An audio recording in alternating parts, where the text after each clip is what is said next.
call the meeting to order. Apologize, we had a lot of business. If you'll join with us, stand and pledge of allegiance. I pledge allegiance to the flag of the United States of America and to the republic for which it stands, one nation, under God, indivisible, with liberty and justice for all.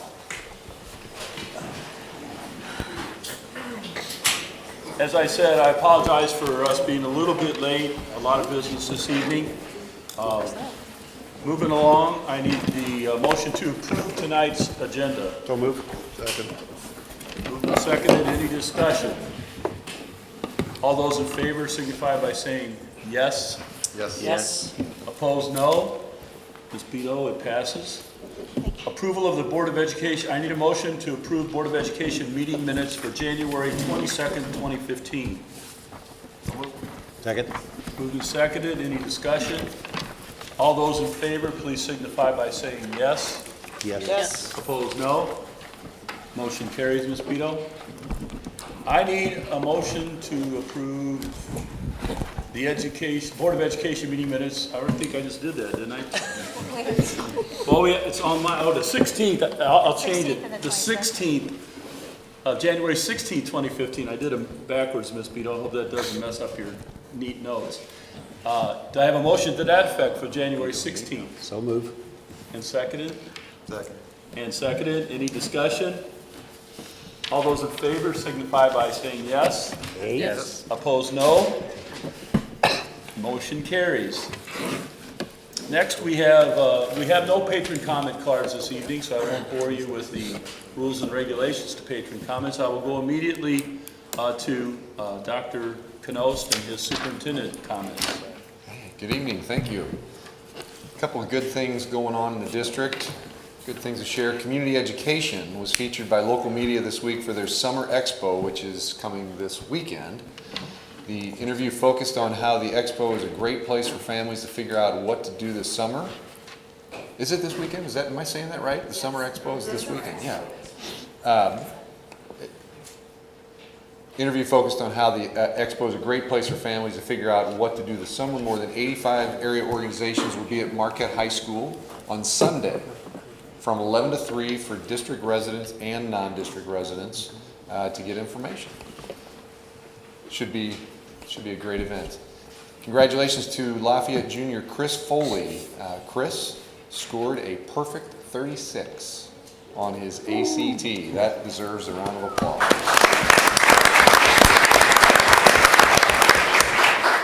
And by the way, he is now the 4th current student to get a perfect score at Lafayette High School. So that's pretty neat. 2 very hardworking teachers were also featured by the local media this week. Rockwood South Middle School PE teachers Katie Severson and Chris Moore have secured more than $53,000 in grant money to expand health and wellness at the school. Their latest addition includes pedal bikes that fit under desk and a treadmill desk. For students that might skip breakfast, the school has implemented a grab-and-go breakfast program as well. It's pretty neat if you see those the pedal bikes that actually sit just beside a desk. It's rather strange looking, but it's definitely a way for them to keep their blood flowing. All right, 4 Rockwood students have been named 2014 Missouri Writing Region of the Scholastic Art and Writing Award winners. Their pieces were selected from nearly 1,000 submissions from Missouri and the Kansas City, Kansas area. Marquette students Rennie Svernovsky. I think I'm saying that right. I've practiced it, and I think that's how I landed on it. Svernovsky and Arjun Devraj. Did I do well? Okay, Arjun. And Trishna LeMay and Lafayette student Maciel Islas Malanco. Good. Okay. That's good. All of those were selected, so very good. Congratulations to all of those students on that accomplishment. Students at Fairway Elementary chose Seattle to win the Super Bowl this year. So did many. Yes. They might have guessed wrong, but they did a great thing in the process, collecting more than 2,400 items, 2,400 items for the Rockwood Got Your Backpack program during their annual Super Bowl contest. So they made a great victory out of that regardless, no matter who you were going for. And congratulations to early childhood teacher Natalie Ferrara. She is the recipient of the 2014 Missouri Association of Colleges for Teacher Education Outstanding Beginning Teacher Award. Each higher education institution in Missouri honors 2 recipients for this award. Ferrara was selected as one of 2 awardees who graduated from the University of Missouri. So congratulations to Natalie. And that's all I have tonight. All right, very good. Any board members with anything to add? Yes, Ms. Paul. I just wanted to recognize the Jump for Heart event taking place tomorrow. Thank you. Yeah, my son, he's going to jump at Beach Meadows for his great-grandfather, my grandfather, Cowboy, senior, died of a massive heart attack. I think it's a great event and proud of all the children that are participating in that. Thank you. Thank you. And if I could just dovetail on that too, it's also Wear Red Friday, Wear Red, Wear Red. No wonder you had trouble with those names. Wear Red. It's really a way to support heart disease in women. A lot of people don't know that heart disease is something that claims a lot of lives of women. And this is, I don't know how long the Wear Red on Friday event has been going. It's a couple of years now at least, but businesses kind of show support by wearing red. So I've highly encouraged our very large district for everybody, and some of our buildings are doing, I don't think contests, but they're all trying to show support. So hopefully everybody, you know, I'm not comfortable outside of a suit, but I will have some version of red, and not a red suit, but I'll have some version of red on. So anyway, thank you so much for reminding me of that very important piece. I'm done. Anyone else? I want to say just a quick word about last week. Dr. Knost had the second of his town hall meetings, and I've attended both of those. And I don't know if you've announced a date for a future one. We can get that. Okay. While Ms. Cranston's looking that up, I would like to encourage those of you who come to the board meetings to perhaps come and listen to the town hall meetings. There is no agenda. Any question that's on your mind, Dr. Knost is willing and able to answer it. And I have found both of those meetings, Mr. Castle was there with me at the last one, I found both of them to be very interesting because I can guarantee you the patrons there do not throw softball questions. Would you agree with that, Dr. Knost? They're pointed questions, which is what you want. But it allows the patrons to directly ask the questions that are on your mind, and you get a direct answer because he's in front of a crowd. He has no place to run. And it's a great way. I've been impressed with both of them.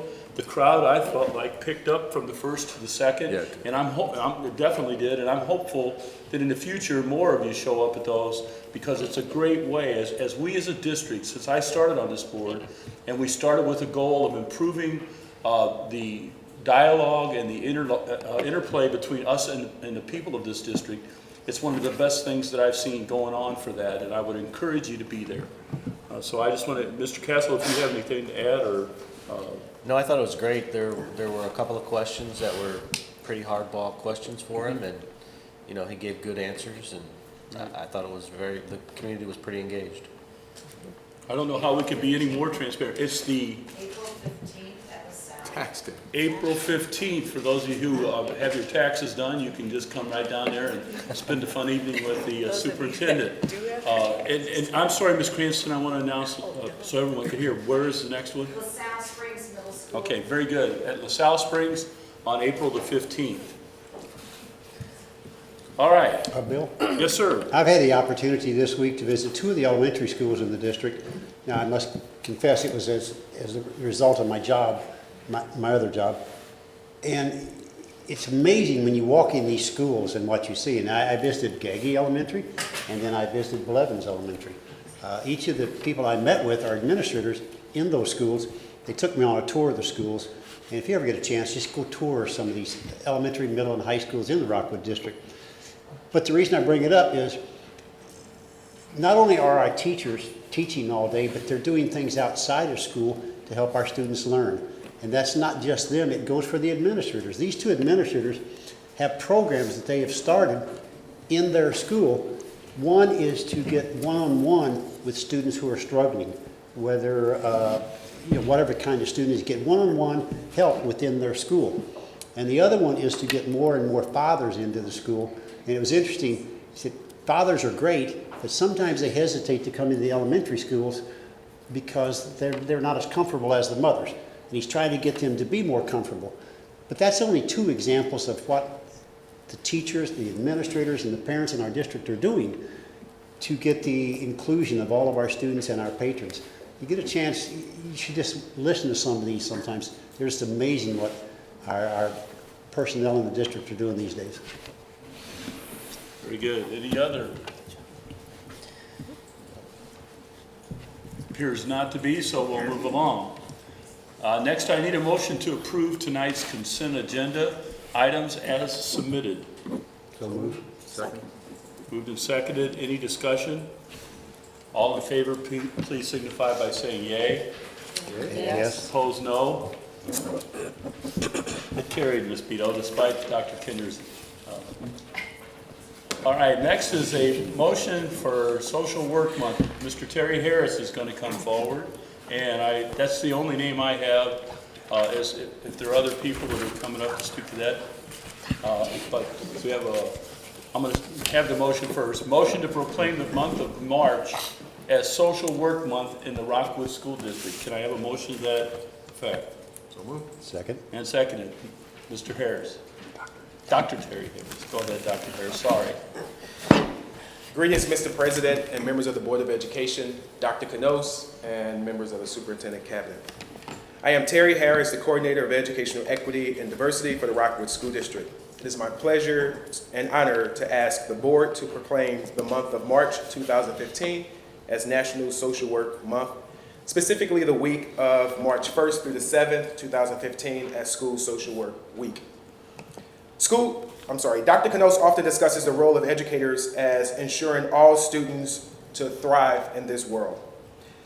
Our teachers and administrators do a wonderful job in helping our students thrive academically. And our social workers assist students with thriving from a social and emotional standpoint. School social workers, through their unique training and practice, provide a variety of professional services which foster students' physical, social, emotional, and academic growth. They promote and support the educational process by meeting the individual needs of students and families within the community. These services include providing crisis intervention and counseling, strengthening and supporting parent and family involvement, planning and developing school-based interventions, to name a few. Thanks to the commitment of the Board of Education, we have 1 social worker at each one of our 4 high schools, 5 social workers to support our 6 middle schools, 4 social workers to support the elementary quadrants, 1 social worker at the individual learning center. And tonight, I am pleased that a few of our social workers are here with us tonight, starting with Naomi Warren, social worker at Eureka High School. Please stand. Brittany Hogan, social worker at Rockwood Valley and Wildwood Middle School. Sarah Hargadon, social worker for the Lafayette Elementary Quadrant. Betsy Casina, social worker for the Marquette Elementary Quadrant. And Tiffany Wayne, who is the social worker at Selvage Middle School. Mr. President, as the administrator who supports social workers, it would be an honor to have the Board of Education proclaim the month of March Social Work Month. Thank you. Thank you, Dr. Harris. Ms. Beto, do you want us to vote on it, and then I'll have Ms. Mondel read it? Would that be okay? That'd be fine. Okay, so I need a motion. We already have the motion. We have a All motion. those in favor of the motion to proclaim March as Social Work Month, please signify by saying yes. Yes. Yes. And opposed, no. The motion passes. At this time, Dr. Harris, I'm going to have Mrs. Mondel read the proclamation. I love social workers, but school social workers is going to be a mouthful to say 10 times, so stay with me. Social Work Month 2015 proclamation supporting all our students. Whereas school social workers in the Rockwood School District and districts across the nation serve as vital members of the educational team, playing a central role in creating a positive school climate and vital partnerships between the home, school, and community to ensure student academic success.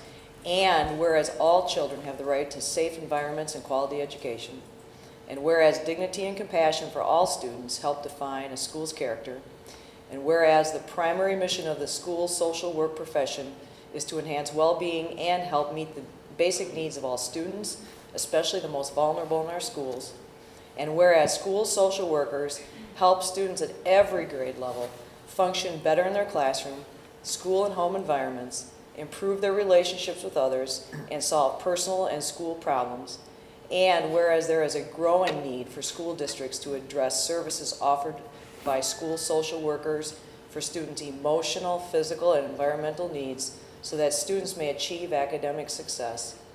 And whereas school social workers are especially skilled in providing support and services to students who face challenges, including poverty, disabilities, loss of loved ones, identity, relationships, school transitioning, and other barriers to learn. And whereas school social workers celebrate the courage, hope, and strength of all students, whereas Rockwood School District is proud to recognize the importance of social work in our schools and the critical role that school social workers play in helping mold and educate all students. Now, therefore, in recognition of the school social workers in the Rockwood School District, we, the Rockwood Board of Education, proclaim the month of March 2015 as National Social Work Month, and specifically the week of March 1st through 7th, 2015, School Social Work Week, and call upon all citizens to join with the National Association of Social Workers and Rockwood School District in celebration and support of the social work profession. Very good. Thank you, Dr. Harris. Excellent job, Ms. Mondel. Thank you, sir. It was 12 social work. I counted. It was a lot, huh? All right. Next on the agenda, Professional Development Gifted Program Overview. Dr. Hargadine and Dr. Dottie Barbeau are going to present.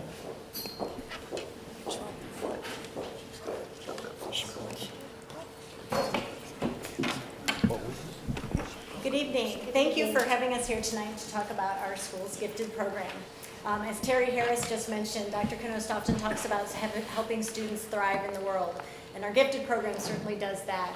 We are both very proud of our gifted program. We have a great representation back there from our gifted program, both from the CCL and district-wide. So they're also very proud of the work they do to help our students thrive every day. This is truly one of the stars of Rockwood. We have many, many stars in Rockwood, but our gifted program is an excellent program. It is one that is looked for and turned to nationwide as a shining example of what a gifted program can be. At this time, I'm going to turn it over to Dottie and let her start our presentation. Okay. Turn it on. It is not. Okay, it is not on. Hang on. There we go. Now it's on. Yeah. Thank you very much for having us. I really appreciate that very much. Well, Rockwood Gifted Program is a state-approved gifted program, and the state of Missouri provides very specific guidelines for gifted programs that operate in the state's public schools.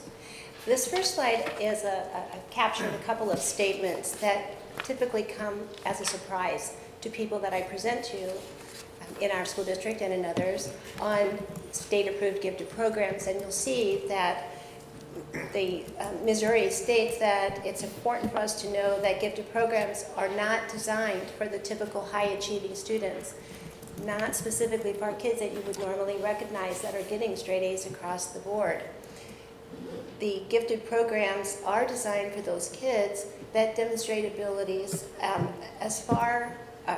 for students that are as far above the superior students as the superior students are above average.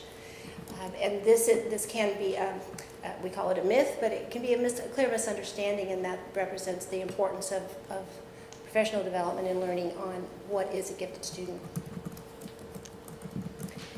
The state is very clear on how we identify gifted students in approved programs. The state requires us to use at least 3 of the given criteria. Rockwood uses the first 3. We have a general mental ability test, which is our IQ screening. The state requires the 95th percentile, but we require 98. The state also requires an academic measure. We require 95th percentile in one of the core content areas. We use reading and math. And the Rockwood program, again, has a higher percentile for recognition, 98th percentile in academic ability. Yes. Why are we higher than the 95th? Why are we 98th percentile? Oh, the 130 IQ score would represent the 95th, and we're at 132. Is there a which the reason why 98th. we did that? The change, I believe, was 5 or 6 years ago that increased from 130 to 132. Really, I believe it was just because of the amount of students that we're able to accommodate given the facilities that we have. We do have a third measure. It's the Renzulli scales, and that is a measure of reasoning and problem-solving ability. And there is another measure the state will approve. If you have a gifted art program or a gifted music program, you can use portfolios, you can use individual performance. So it does give you some latitude for that. But the Rockwood program is really an academically based gifted program, so we have the IQ measure and academic ability. Further, the state sets guidelines for the types of screening that you are required to do in an approved program. We meet and exceed that program actually now. The state requires when you screen at a grade level that you must screen all children, not just students that are nominated or thought to be successful. And you also have to have an individual student evaluation, a one-on-one, and that's our IQ measure. So the state further defines screening and what can be used as a screening measure. So we have to use a nationally normed measure. They can't be teacher-created or district-created measures, so we need national norms so that it's fair and equitable. We can use group intelligence scores, other creative scales. The state will recommend that your screening measure should be recognizing somewhere between 10 and 20% of your population. That will move farther along in the assessments. We have always had a kindergarten screener. Our kindergarten teachers go into the elementary schools to screen in the fall semester. They go into every one of the 19 elementary schools 5 times and do assessments with all of the kindergartners, and then come back and look at all of that information and use that to make recommendations for students to go on to the next level of testing. As a result of the gifted program review that we had several years ago, one of the criticisms of the program was that we only screened at the kindergarten level, and that didn't take into account some of the early development that students would have in first and second grade. So we have instituted additional screeners at grades 1, 3, and 5. And that test is the COGAT, which is the Cognitive Abilities Measure. We've started that for the first time this fall. Is that for everybody? Is that In for first, third, and 5. Okay. Yes. The state further says that while the normal criteria that you have will find most of your gifted children, we do have some kids that we would miss. And they require us to have an alternate identification plan. We want to be looking for different cultural groups, low socioeconomic groups, our EL students that perhaps might not be so successful on the verbal parts of our assessments.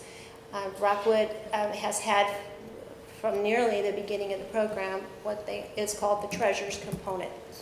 And this is the practice that we use to further look for students that are gifted, that aren't successful on the regular testing that we did in the regular testing.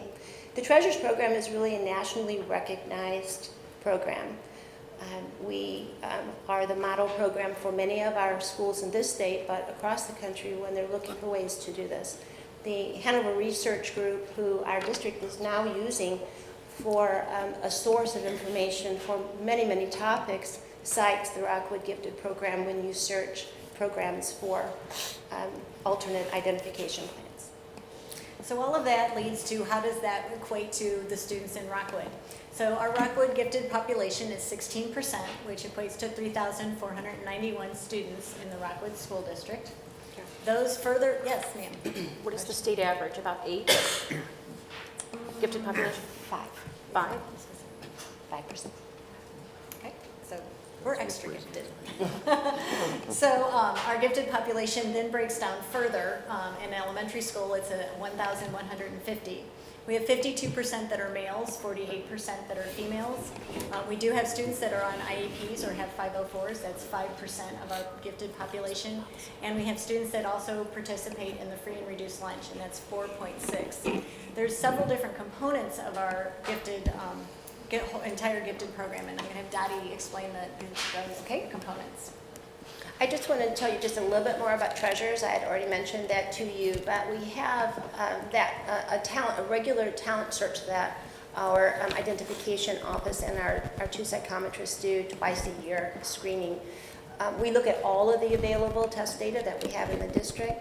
Our nomination process is very inclusive. We take nominations from counselors, from parents, from students. Students can self-nominate.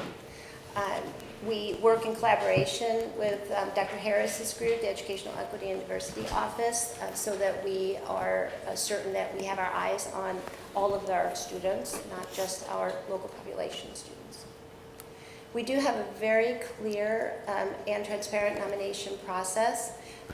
We have a form on our website. It can be picked up at the elementary schools. All the counselors have them.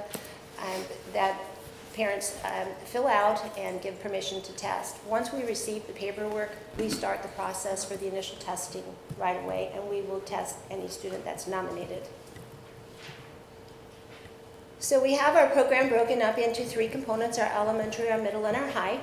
The Center for Creative Learning is the elementary component. You know that is our location on Old State Road. We serve kids through grades K through 5. Our academic stretch program is our middle school component, grades 6 through 8, and in every one of the high schools, we have a gifted resource teacher to provide services. As Dr. Hargenine told you, our Center for Creative Learning, we serve 1,150 students. They come to our school every week. Each of the 19 elementary schools is assigned 1 day a week, so we have multiple schools that come each day. The students are with us 1 day a week, and then they're in their home schools 4 days a week. We supplement the regular school programming, and the curriculum is really the start of all of our gifted programming in academic stretch and in the elementary program. The curriculum is high level. It's centered around real world problem solving. We tap heavily into our community. We bring in experts and mentors for our students. Our teachers do extensive amounts of research before they write the units themselves, making sure that we have authentic learning experiences that are rigorous and that the units are very coherent and teach students to think at high level. All of the curriculum is written by gifted certified staff, both at the elementary and at the middle school. We also have instituted, as a result of the review, a gifted review team.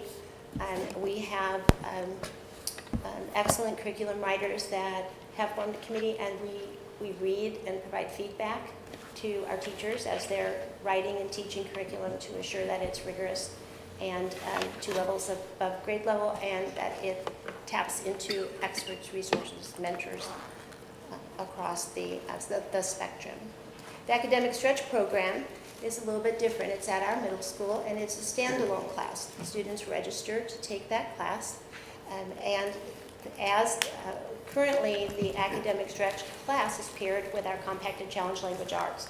So on an A/B day, they'll have stretch one day, compacted language arts the next day. Also, the middle school curriculum is written by our middle school gifted certified staff. They also are participating in curriculum review process, where we have the master teachers at that level that review curriculum and give feedback, so that we have constant internal self-review of our program. Dottie, can you touch on the CCLA compacted challenge? I have received numerous emails and calls from gifted staff and parents about the compacted challenge, and I know you've implemented something will implement something for next year. Can you speak to that, what we're going to do for next year? Yeah, either one of us can, but I think what you're referring to is the need for a compacted regular language arts. Many times that we have a gifted student, they may not be gifted in language arts. They may be gifted in science or math or in another area, and they might struggle with language arts. So to get the academic stretch piece at the middle school, currently, they have to take the compacted challenge language arts. Those two are paired together. That may not fit every gifted student, especially if they're struggling with language arts. So it was brought to our attention through some parents and through the review that probably wasn't the best method of meeting all of our students' needs. So we looked at ways that we could do that. There's several different ways that could be tackled, and as we look at a secondary review in the future, that might be something that we change. But in the meantime, we talked about how having a compacted regular language arts would benefit those students. When we spoke with teachers and administrators and looked at the actual number, it's not a great number of kids that would affect. So offering that as a class, the class may make, it may not make, and we were afraid that if the class didn't make, we then still would be leaving those kids out and not meeting their needs. So instead, what we chose to do was make a compacted regular language arts as a component of a compacted challenge language arts. So it would be a cluster of students within that class, and then that teacher would differentiate. Just as we ask our homeschool teachers to differentiate for the various levels within the class, they would then differentiate at that level for those two different groups of kids. That way it guaranteed that those kids could be in a class that could meet their needs. They wouldn't have to worry about whether the class made or didn't make and whether there would be enough. It would guarantee that that would always be available for them and that could meet their needs. So I think that's what you're referring It to. Is that does, correct? and you would look at it when it's time for Correct. your review. Yes. The last component is our high school program. The high school, again, is a little bit different. The state outlines a position at that level, and that is the resource component. Our gifted resource teachers work really closely with parents, especially and students. They work in a resource capacity. Sometimes they help them make decisions that involve their schedules when they're working with their counselors, especially with social emotional needs and that interaction with parents. Another task a large task that the high school resource teachers are involved in is the selection and screening process for our Missouri Scholars Academy. An additional component that we offer is called the exceptionally gifted resource component. So even within gifted populations, we have a variety of ability levels, and so we need to be differentiating for that as well. And for a few students across our district, about 75 kids now, I have identified as exceptionally gifted. Those students really have very high scores, and we know that there are certain challenges that come along with that as well. So we have a point for teacher called the Exceptionally Gifted Resource Coordinator, and she interfaces with parents, especially individual support for students, and with their homeschool teachers. It's not just elementary, it's across K-12, on any particular challenge or support need that they might have. It has proven to be a wonderful support because we know that there are additional challenges. As the IQ rises, we tend to find certain characteristics and needs that the students have, and that has been invaluable. That's Janice Winger, Janice back there, our coordinator. She also assists us in other ways with classroom observations for our grade acceleration students. So we have subject area acceleration, which we do much more commonly, and it's easier. Say math, they go to the next year in math. But we do have considerations for students to skip grades, and we don't do that lightly. That we have a very well thought out and defensible program for using evidence for what's best for kids.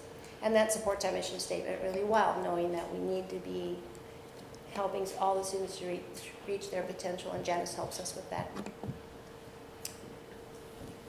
And that is our gifted program, and it aligns very well with our Rockwood mission, and we thank you for your work every day in helping that mission to come to life. And we're very proud of being part of that. So thank you very much for all you do to support the program, both academically and financially, and we greatly appreciate it. Any board members with questions? First one, first I want to compliment you for not reading what was on there. You did an excellent job of speaking, Dottie. I appreciate that. Couple things. I think Sherry brought it up. We're at 16% versus a lot are at 8%, 9%? At 5%. 5%. Is there a particular reason? It's our screening procedure? It's Plus our we have population, Population, correct. actually, and actually we have higher criteria Yeah. than the school districts around us. We have a large population Well, of that's- students that meet that. That's easy, Keith. Smart people move to Rockwood. Yes. Well, and actually, That's actually true. Our It is. gifted program is very well known and very It well is. respected, and people do move to Rockwood They do. because of that. Sure. So, Right. you're Yeah. correct. Being And from you know, they- Lafayette, it was nice to hear a Parkway West graduate say that. And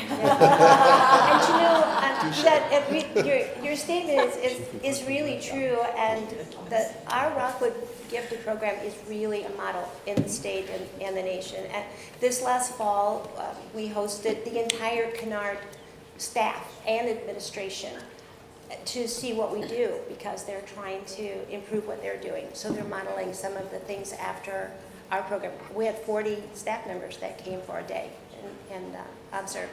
Yesterday I had a private school come and meet with us because they want to model their brand new program at their middle school after our academic stretch. And they are learning from what we do, and that's to your credit, and our students and our families and our parents for all that wraparound service that we do for our kids.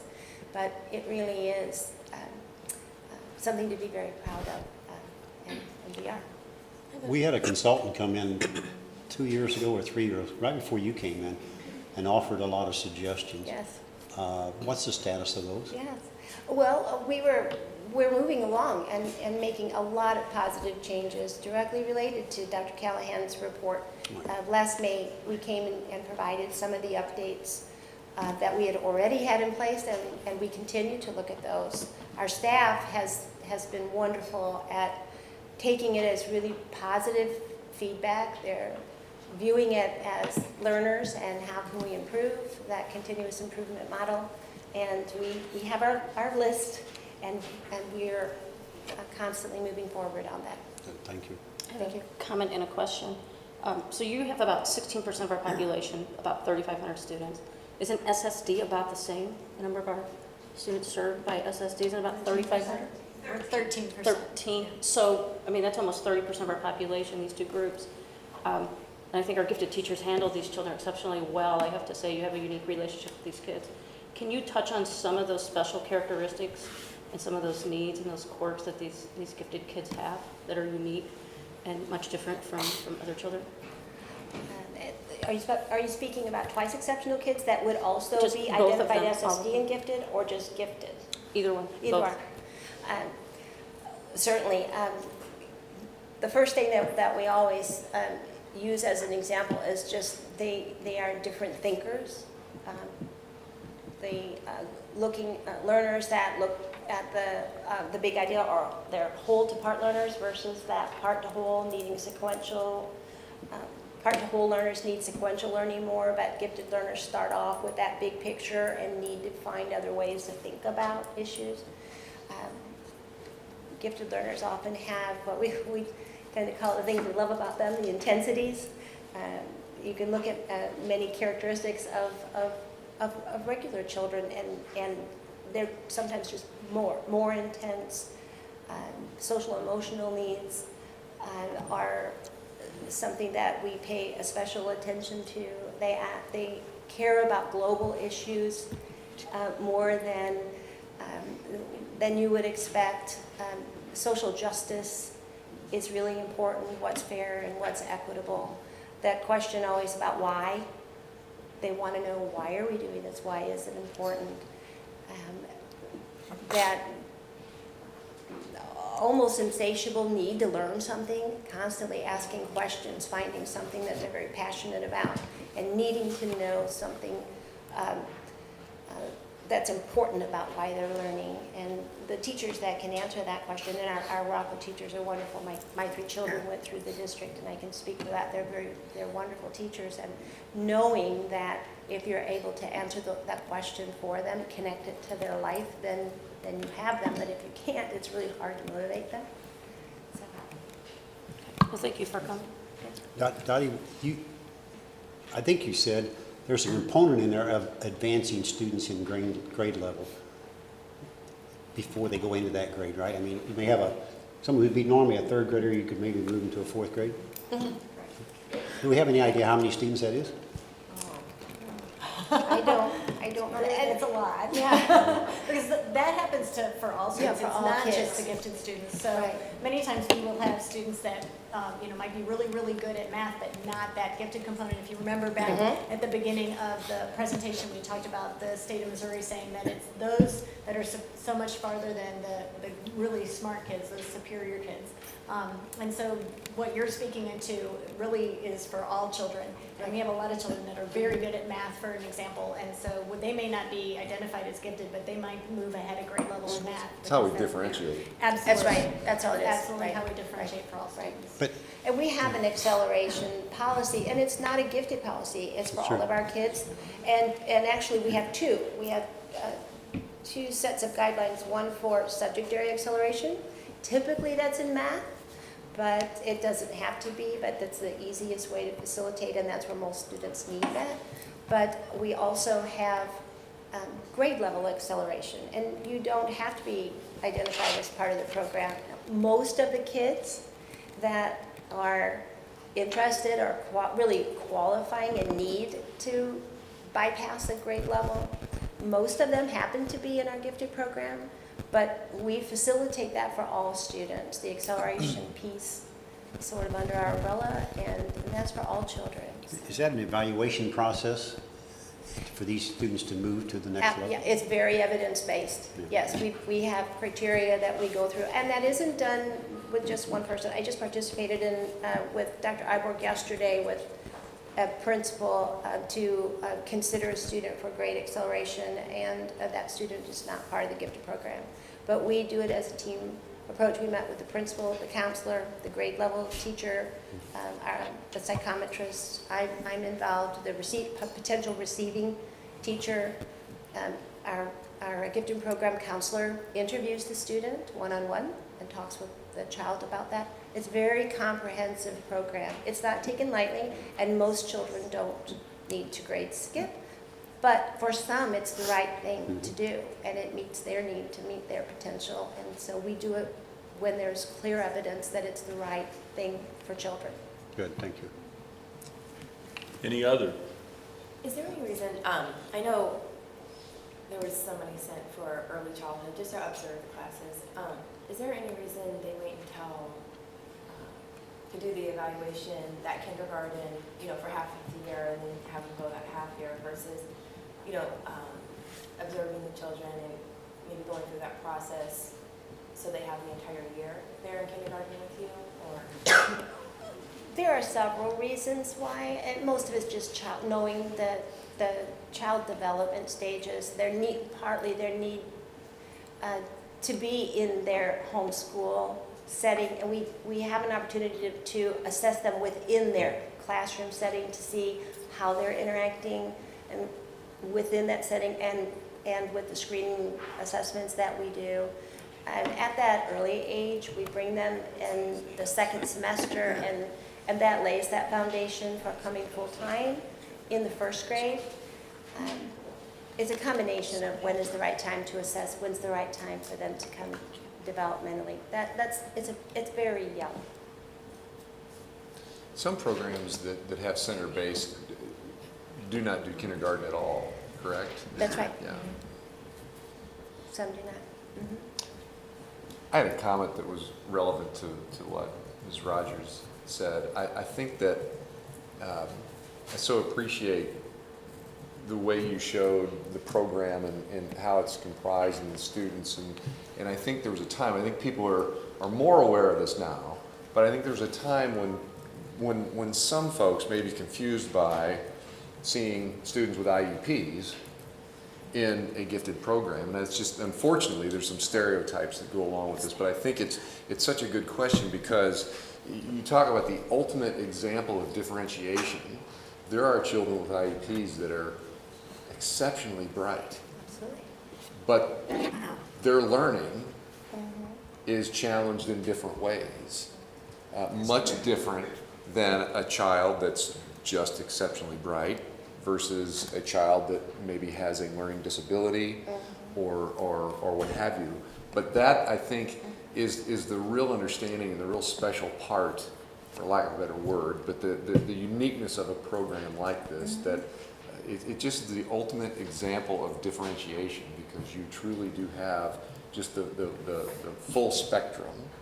And I just think there's a lot of people that don't realize that piece to it, that there's that exceptional component to children that have individualized plans, you know, through special education. So it's just really good to highlight that and bring it out, and I think it's just relevant to what you all do. Good, thank you. Any other comments? Dr. Bolo and Dr. Hargadine, thank you very much for a very informative presentation. Appreciate it. Thank you. Thank you for coming. Okay, 8.03 curriculum first reading, elementary and pre-K and elementary, Ms. Shelley Willett and Ms. Stephanie Stefan. Shelley's in the back for moral support with the committee. And Dr. Hargadine. And I'm only here to introduce, and then she is the star of the show.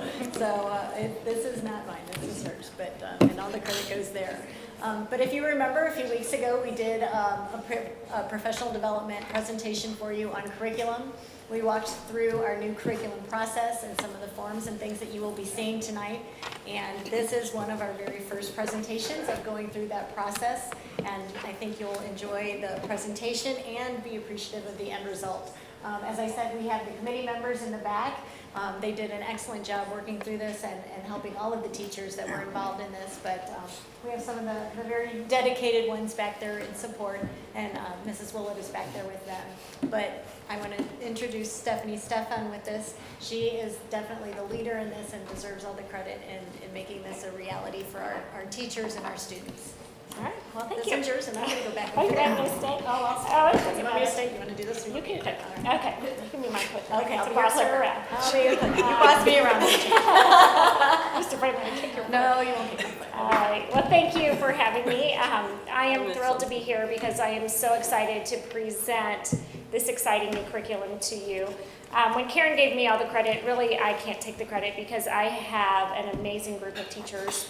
We have 24 teachers representing grades K through 5, and people actually had to apply to be on my curriculum writing committee. It wasn't just we take whoever we get, it was the best of the best.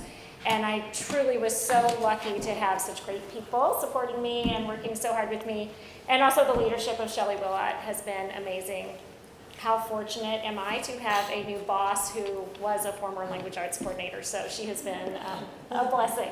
So let's get talking about the new curriculum.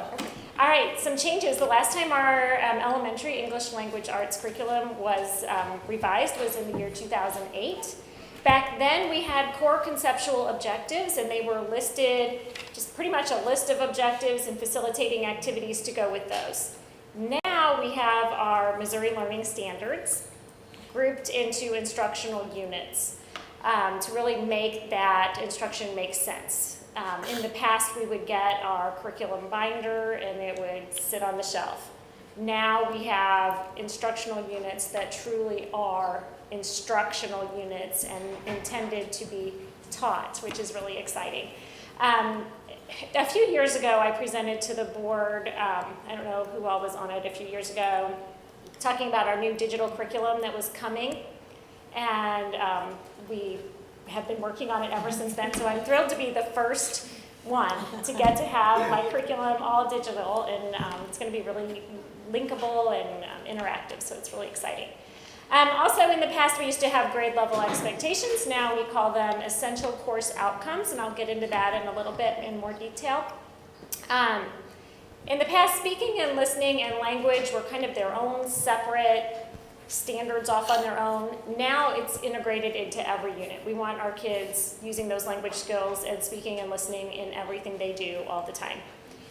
In the past, also, vocabulary was addressed simply through our basal reading program, and I'm excited to say that now we have a vocabulary scope and sequence that goes kindergarten through 5th grade and really addresses those key academic terms that kiddos need to know as they progress through elementary school.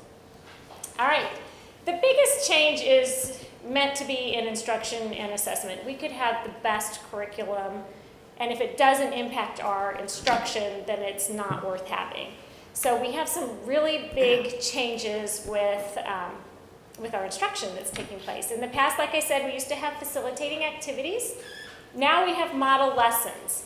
And one of the biggest changes that you'll notice when you come into an elementary classroom and see language arts going on is that we're trying to integrate science and social studies through language arts.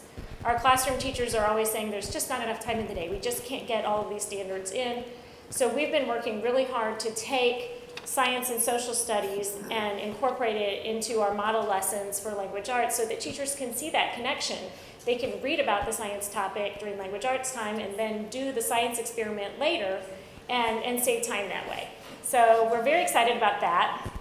In the past, we've had what's called a basal reading program, which is pretty much one-size-fits-all instruction. Our current program says it's differentiated, but really it only goes 6 months below grade level and 6 months above grade level. But as we know in Rockwood, we have a bigger span than that in each of our grade levels. So we're moving to a balanced literacy approach to instruction. And we've been doing lots of professional learning on that this year, so we're ready for next year to come along. In the past, our assessments were based out of our Storytown Basal program. And now we are writing our own assessments that assess those essential course outcomes. I'm also excited to say that all of K through 5 will be standards-based grading next year. There will no longer be letter grades for language arts in 3rd, 4th, and 5th grade. And the biggest thing I get questions about is spelling and grammar. Those two came back very weak on our program evaluation. And we're seeing it in our children. I'm seeing it in my own children's writing. And so we really are bringing back an emphasis on developmental spelling, teaching children spelling patterns and holding them accountable for those in their writing. And also incorporating grammar, a really structured grammar focus to make sure that our children are ready for college and career. All right, as I said earlier, the structure and organization, we grouped our standards into units, and this was the hardest part. And the curriculum committee is back there nodding. We manipulated these standards, we think 6 different ways. Some people say 7.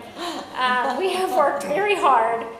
It's a new thing to group reading standards into these units that can be taught with science or with social studies or with any, really any concept. So I'm very proud of our units. They are based on metacognitive thinking strategies. Metacognitive strategies are when you are thinking about your thinking. Things that we want children to do all day long from kindergarten through their lives, really. We want them questioning. We want them visualizing. We want them wondering, connecting to their background experiences. So those are really the foundation of our reading units. And then our writing units are based on the 3 main types of writing: informative, narrative, and opinion. Like I said earlier, those speaking, listening, and language standards are embedded throughout the entire curriculum. All right, I told you I'd get to essential course outcomes. This was probably the hardest thing for us.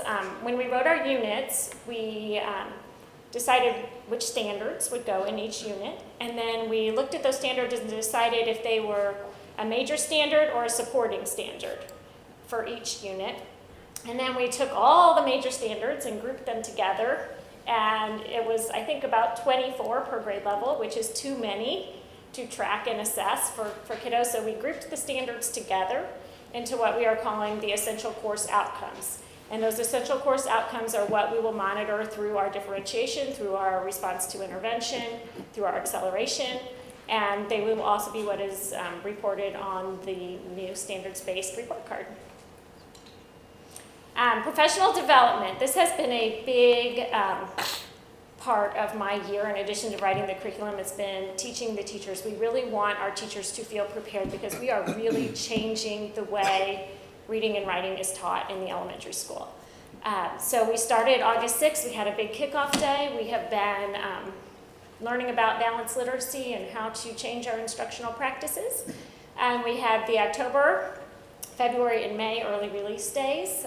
So we're getting ready for the next one on February 13th.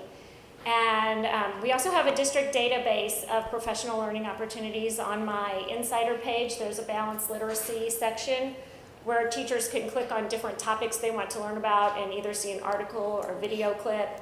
And it has discussion points so that in their PLCs they can get together and do some learning in small groups too. Lots of summer workshops planned for this summer, and then the real key is trying to embed that learning into their classrooms.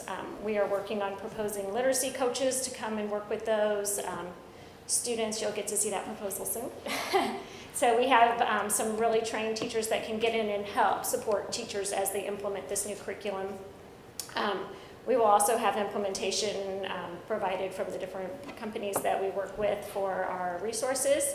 We'll continue to have those early release days, and we'll continue to add learning for the PLCs as we move forward. And then we'll continue on until 2017 when math takes over and I get to sit back and relax. That's what you think. And that is it. So I hope you all got an opportunity. I know they were sent to you in PDF files. So does anybody have questions? I do. Yes. I have 2 atrocious spellers. Can you tell me, will this be carried forward? And I know we're only talking about K through 5, and I don't know where you are working on 6 through 12 curriculum. Will that requirement also carry through to the secondary? That is a great question. You will hear from Dawnette Whisker, I believe, next Correct. time.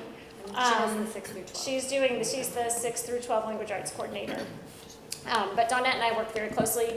It's hard. I'm the mother of 5th grade twins, and so they're not going to benefit from any of my work. So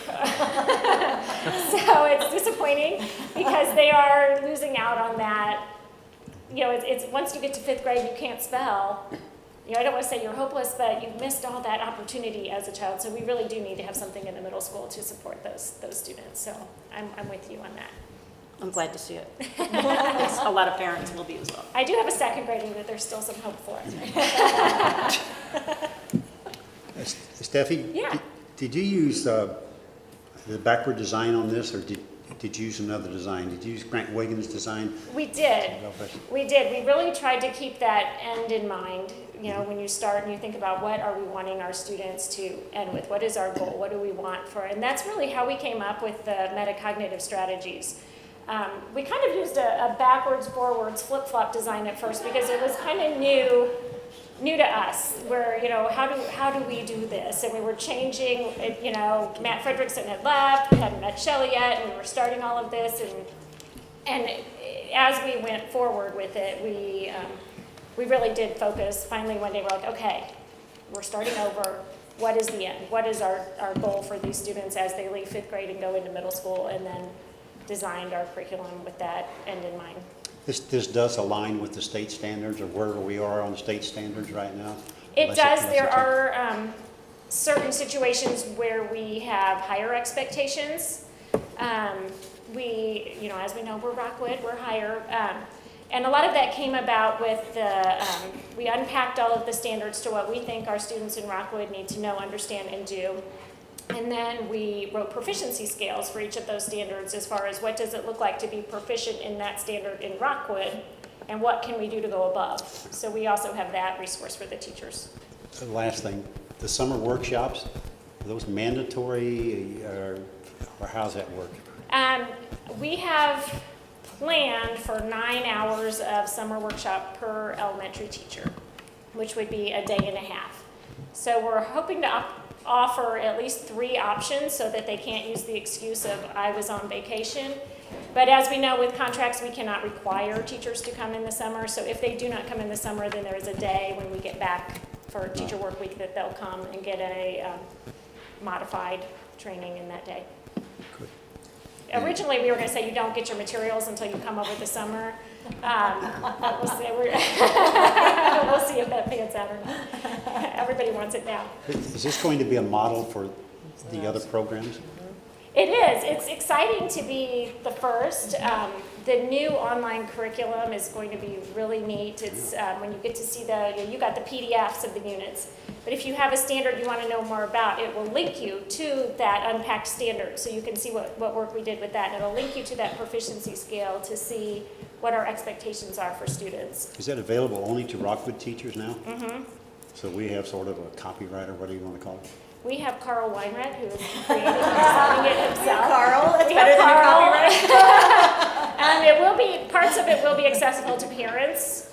There's certain parts of it where they'll be able to get in and see the curriculum and see the units, and then there's certain pieces like the assessments that they won't have access to. Good, thank you. Can I ask real quick? Sure. With Matt leaving, who's taking over the Chevron presentation? Or has it been retired? There was no chevron in this presentation. We were going to wear Chevron outfits. All right. I wanted to- Yes, sir. Just, of course, it helps to have somebody like Dr. Kinder, who is an educator, ask a question about, backward design and that whole process. But it's just, it would be so beneficial if we could help folks understand this process. When there's concerns about standards and such out there, and you've heard me answer the questions when people ask that it's not going to make a lot of difference in Rockwood because of the expectations we have, and the concept of unpacking standards, but creating our own and having our own outcomes and designing, really that being the starting point for everything we do in how we teach, and all the way down to the pedagogy in the classroom. And it all starts with the outcomes-based approach, which is really important. Stephanie, one thing that I wanted to ask you if you could comment on that's I think relevant to other conversations we've had tonight when we talk about differentiation and such.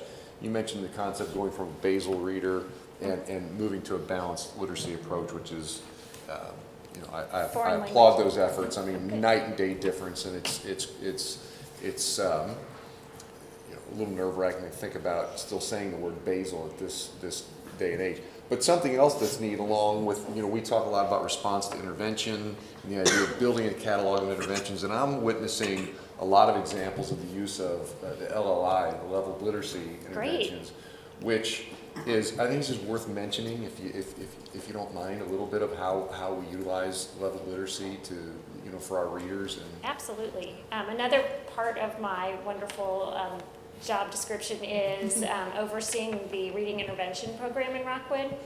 And we currently have 43 reading intervention teachers. Each school has 1.5 to 3, depending on the needs of the students in the school. And we have a very, I don't want to say rigid, but a very structured program that we use. Over the past 3 years, I've worked very hard with them to have set eligibility criteria to say, what does it actually mean to be eligible for reading intervention in Rockwood?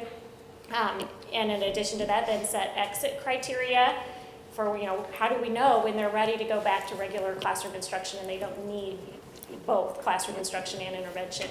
But the part in the middle is the most exciting part, and we started using LLI, which stands for Level Literacy Intervention, 2.5, 3, I lose track, 3 years ago. We started piloting it my first year. This is my 4th year in this position. It has been amazing. We have a very structured research-based intervention. And the students come in groups of usually 3 to 5 and get daily intense intervention in reading instruction. And specific to them. Specific to them, their yes. level. Yes, it used to be we would just pull the lowest 6 kids out of a first grade classroom and read with them. And now we're going to find the kids that are specifically this guided reading level, and we don't care what class they're in, we're going to restructure our schedules and make it work so that we can truly hone in on exactly what those students need to move them forward. When we talk about RTI, that's a prime example of usually a tier 2 type of intervention, and it's just it's been exciting for me to see that in Good, I'm action. glad you And our guys- teachers, our reading teachers are not only excited about utilizing that program, I think it just motivates them that much more. They speak very well to it too. We have 43 of the best teachers around. We have a meeting tomorrow afternoon from 2 to 4 if you want to stop by A200 and give them a high five. This is really exciting, but further down the road, the more exciting part what will you be looking for in achievement? What pieces of achievement will you be looking for to see how effective this is? Several different things. Really, when we look at Rockwood test data, we are really good. You know, it's really hard sometimes to even show growth when you're all the way at the top to show growth. The biggest piece that we talk about is that subgroup, that, you know, those subgroup students that are falling between the cracks and not getting their needs met. So we've done a lot of that with the reading intervention program, but there are some students in there that don't qualify for reading intervention. You know, they're your bubble kids that are just kind of plodding along, and really being able to differentiate our instruction and, you know, have that first best instruction in the classroom so that not all kids need an intervention is, I think, what's going to be the biggest piece of data, to be able to show that, you know, we're able to meet these needs within the structure of the classroom.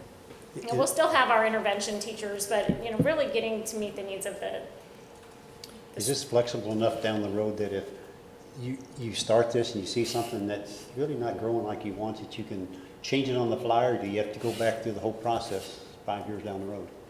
hopefully not. No, yeah, we always review our curriculum yearly and look at that process for those exact things. So unless it's a huge glaring issue, and I don't think so, because they have worked so hard at looking at research and everything to make this program work. But if there is something that needs to be tweaked, we can absolutely do that on the fly. Okay, good. So that is something that our curriculum, because it is our curriculum and we do write it, as Dr. Knost had said, we are able to make those changes as needed.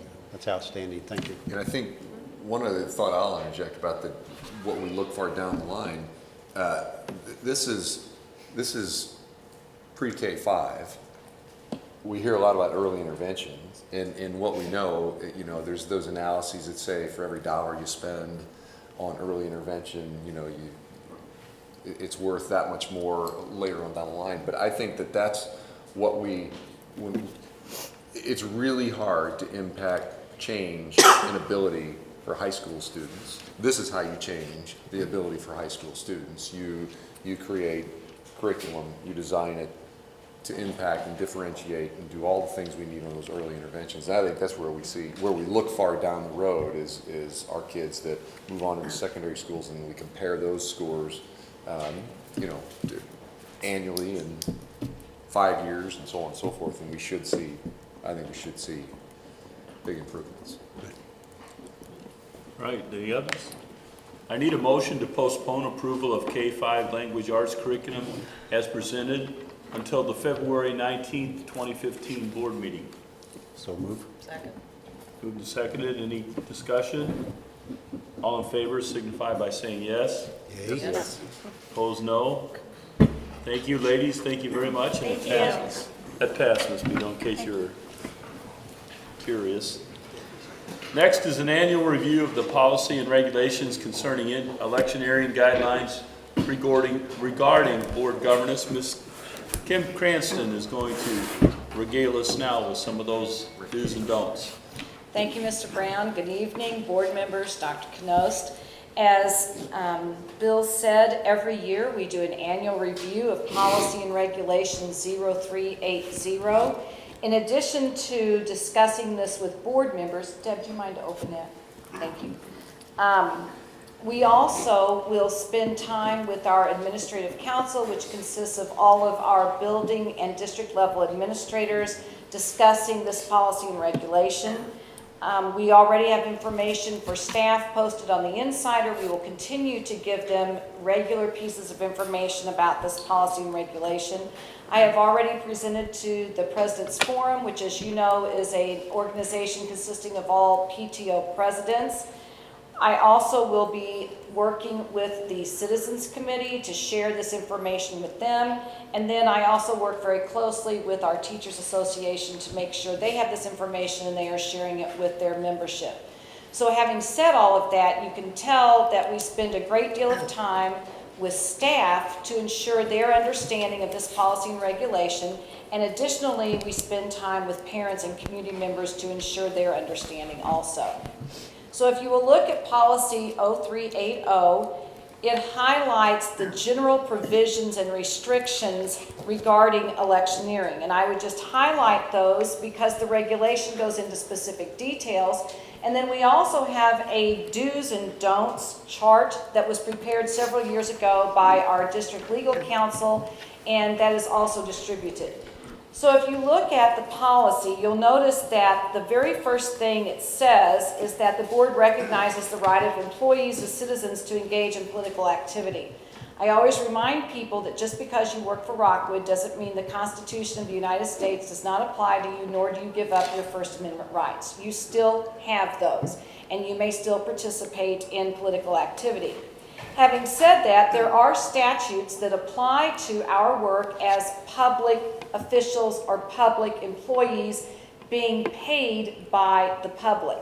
So, the next sentence talks about the prohibition of direct expenditure of public funds, taxpayer money, as employees, as members of this district to advocate, support, or oppose any ballot measure or candidate. So, if you look at what is prohibited in item number 2 in the regulation, it specifically spells those out. So when we talk about district resources, Deb, can I do this or do you have to do that? To go to the regulation? Okay, thank you. All the way down to prohibited. There you go, number 2. If you look at that, it explains that district resources include district funds, anything purchased or paid for with district funds, and all district communication channels. And it specifically addresses our email system. So when it says we may not use district funds to advocate or promote or support or oppose, those are the types of things we're talking about. The next section talks about even though we have these restrictions, there is nothing in here that prohibits any public official or employee from making public appearances or issuing press releases. So you'll recall that after you adopted the resolution for a bond issue on the April ballot in support of Proposition 4, my office released a press release that explained that action. We had quotes from the board president and from our superintendent and from our chief financial officer. There is nothing that prohibits that. Again, there's nothing that prohibits you as public officials in making public appearances and discussing and advocating for Prop 4. The other part of this is that as a public education organization, we want to make sure our students are educated and that they understand the political process, and this does not prohibit any of that.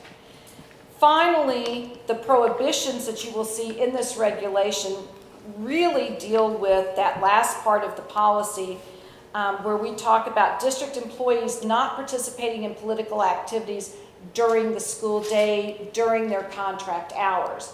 And so you can see there specifically on the first prohibited activity where it talks about what you can and cannot do as an employee. And then number 3 addresses election day and when we do not allow employees who are in a building being used as a polling site to wear stickers or buttons because you cannot advertise or support or oppose anything within so many feet of the doors of a polling site.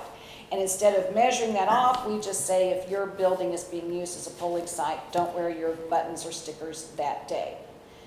So that is an overview of the policy and regulation.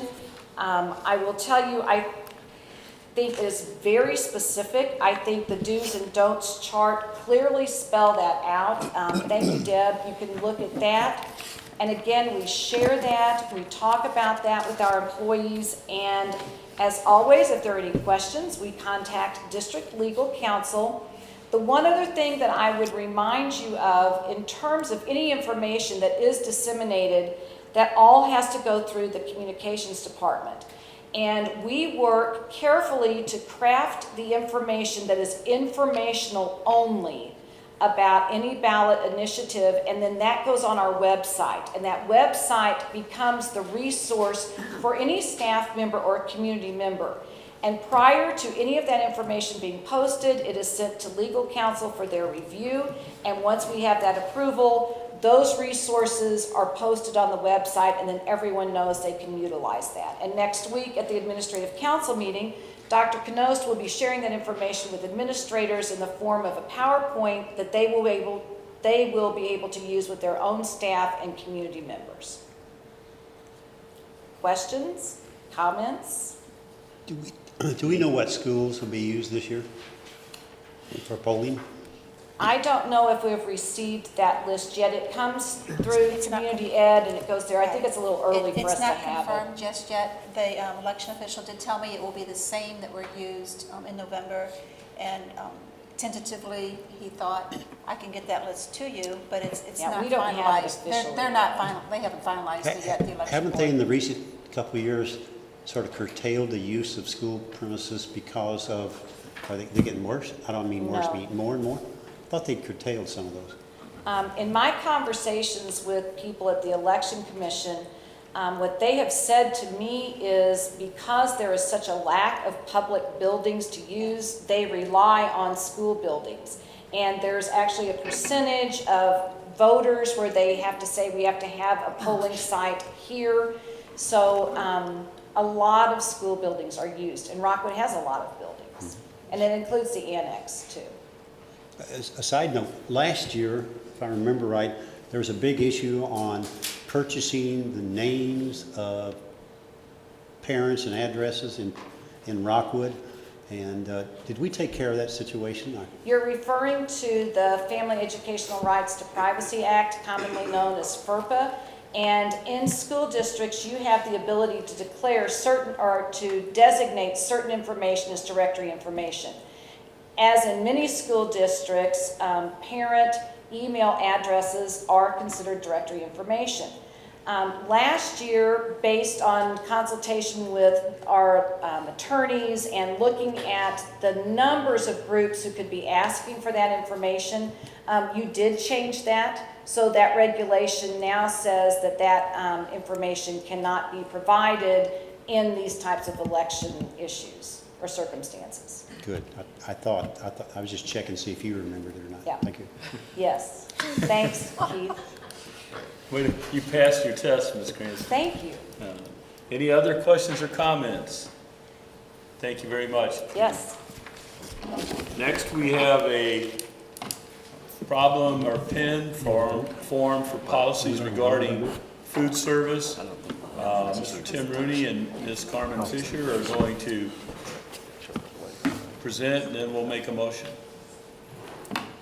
Good evening, Mr. President, members of the board, cabinet, Dr. Knost. The board policy the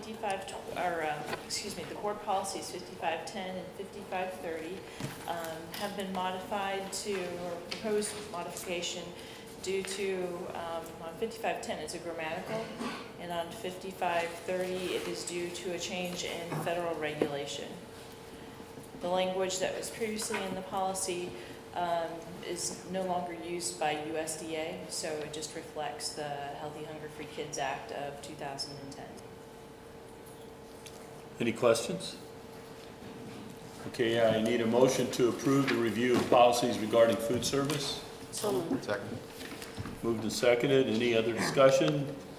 All in favor signify by saying yes. Yes. Opposed, no.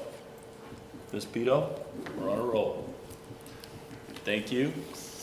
All right, policies on purchasing. It's first reading. Mr. Tim Rooney, if you'd like to present. This group of policies started with some changes in the law, and so we made some changes because of that, but there are some others as well. Just starting through policy 3150, at the very top on number 2, it says subject to contract provisions. So all we're trying to do is appoint people in to the other part of the policy where it talks about who has the authority to sign contracts. Then if you go down to 14, it talks about electronic payments to vendors and payments to banks under an e-payables process. That's something new that we're wanting to get involved in, and essentially what that means, we have a P-card process, but this is not that. This is in addition to that. And what would happen is there are certain vendors that want to be paid by credit card, and so what we would do is we'd go ahead and make those payments through credit cards, and we would then get cash points back. So it'd be a revenue issue for the district. Now, we want to be concerned that if we're requiring vendors to do that, that some may just raise their price, and so you would just basically offset. But what we're wanting to do here is when we send out a request for proposal, then we will ask for their lowest dollar, all the vendors. And one of the questions we'll ask them is, will you take credit cards through our e-payables program? So if they are low and they do take that, then we will go ahead and do that. We're not telling them they have to do that, but we might as well go ahead and get the extra points if we can. So that's the process we wanted to use there. On the back, let's see. Again, there's on the toward the bottom, it's talking about the e-payables program, and just like we do with the P-card program, we'll present something to you each year about which vendors are going to be included in the e-payables program, and similar to what we do for the P-cards. Any questions on that policy? Okay. Then on policy 3171, that's purchasing by or solicitation of school staff. This was a change in the law, and it's essentially a conflict of interest provision talking about an employee of the district who would provide a service, sell, rent, or lease any property at $500 or $5,000 per annum. And there are certain restrictions in there with them and their families. We did add a sentence at the end of that employees shall make such disclosure to myself because we can't prevent procurement by staff in these particular situations if we don't know that they have relationships with certain businesses, or maybe their spouse has relationships with certain businesses. So we essentially put the information in from the law and then put that requirement in so that they will hopefully notify us of that. In addition to that, I talked to Dr. Rubley, and as part of our annual process of training where they go through all these modules at the beginning of the year, we're going to have this one on there as well, where they're going to have to read through the policy, and then they're going to have to say that I read and understood it. So we're making that change.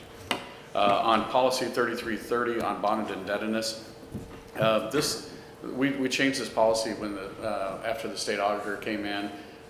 There was some discussion about whether we should do negotiated sales or competitive sales of bonds. We forgot to include one factor in where we might want to do a negotiated sale, and that is for the refunding of existing bonds. And the reason why that might be important is just like in your house where the interest rates go down and you want to refinance. You don't want to just set a date out in the future and say, okay, in 60 days from now, I'm going to go ahead and refinance my house, because you don't know what the interest rate is going to be at that time. But what you can do on the refunding of bonds is you can look at the various provisions of your current rate, and you could say, if it ever gets this low, I'm going to go ahead and pull the trigger and yield the savings. So that's essentially a negotiated sale. So we want the ability to be able to do that so that we can maximize the savings to our taxpayers. We may not always do, when we do an advance refunding, we may not always do that by way of a negotiated sale, but it gives us the ability to do that if the market conditions are such. Tell me, we've never done that before.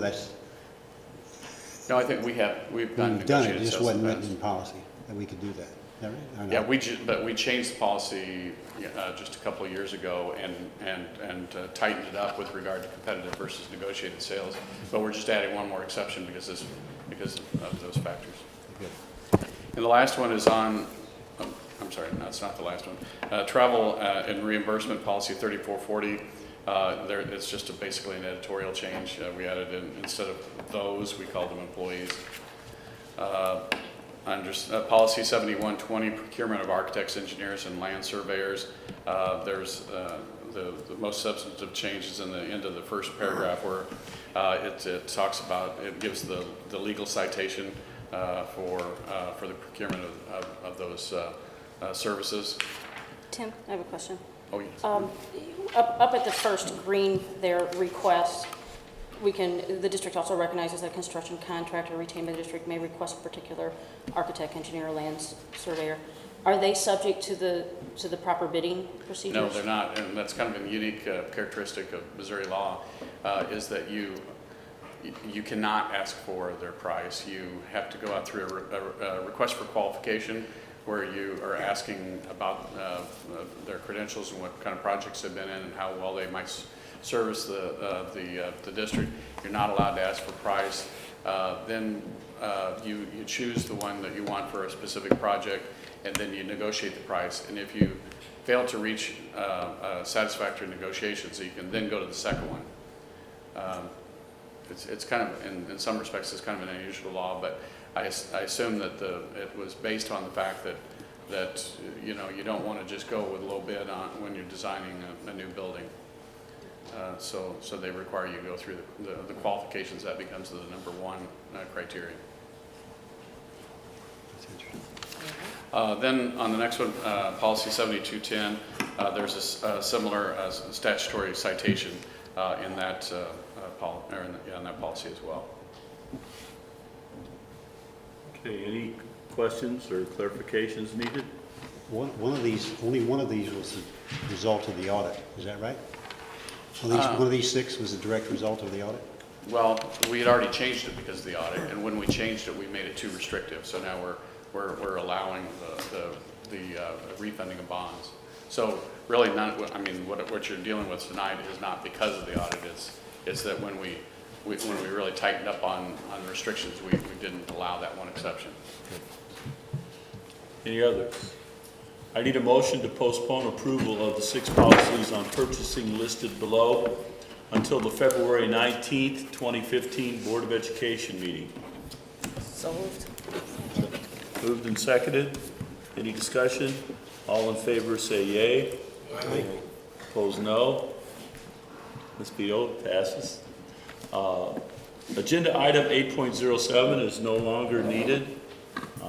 Ms. Beto, I believe I'm required to announce that the way you left me a note here. Yeah, So we don't I need a have so motion. announced that 8.07 is no longer needed. 8.08 proposed agenda for the February 19th, 2015 board meeting. If I could interject while folks are thinking about that, we have kept that meeting very, very light for the reason that it is a recognition/awards meeting that we'll do like we usually do. We meet in the theater, and the one item that I plan on bringing to you all is the recommendation for the boundary adjustments that we've already talked about. We've well communicated that. We've sent letters. We've continued our conversation. I originally had thought about bringing that tonight. We had a pretty decent sized agenda, and I thought it couldn't hurt to just give a few more weeks for communication. And I would recommend that we keep that meeting focused. We're trying to, that's really the only item we'll be bringing, so. Well, we do have a few little, we Smaller. voted on a pen tonight, so we Right. may have a first reading. And there was another request for some students to present. So we're kind of working through those details. All right. I like that. But it is, you want to keep it intentionally a little bit light. Everything. My recommendation, of course, Right. you all Right. can But, decide to have a long meeting if you want. Ms. Paul? Want to discuss something? There was an email. Oh, that was the deadline, or yeah. were you gonna- No, I mean, what was that email about, that we can apply for some board award? Oh, But are we? Yeah, we had, We did that back in November. at the retreat. Yeah. September. the Outstanding Board of Education Award. And I did send an email stating, talking about that, and I didn't realize we had talked about that at the retreat. Right. Okay. Okay. Okay, Yeah. One question about the, yes, sir. can you warn whatever board members have to be on stage, so, that, I don't know to wear a tie, for sure. Do you- I will make sure Vicki sends that out so we know. And I will introduce you this time. Oh, and Okay. it's Sherry and Matt were the next two. Oh, there you go. Get the tie ready. Sherry? That's Okay. the next two that were up were Sherry and Matt. Sherry and Matt, you're on Wear a call tie. for the I'm not wearing a handshakes. tie. All right, any others? Again, remember that we have future presentations and so forth. We've got a list of those, so if you can make some, appreciate it. Appreciate your patience, folks, and we will stand adjourned.